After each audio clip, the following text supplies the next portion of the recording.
And the charge was espionage for Taiwan government.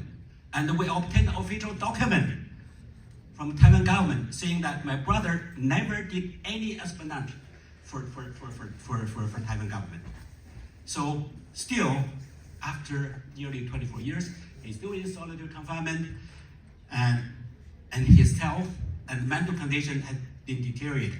He's 78 years old. 78.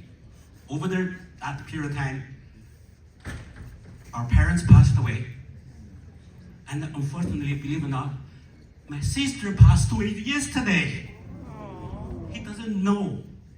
He doesn't know anything of this. I'm just here to raise my voice.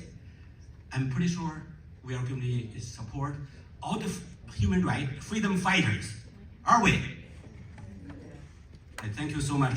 And God bless America, and God bless everyone.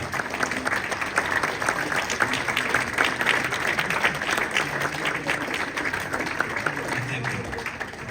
As we close today, I do want to challenge each of us to remember to find ways to reach across the aisle of ideology, religion, political ideology, and reach across that aisle and find ways that we can work together to make this world just a little bit better. So go have a great lunch. I don't want to stand in your way. So thank you very much.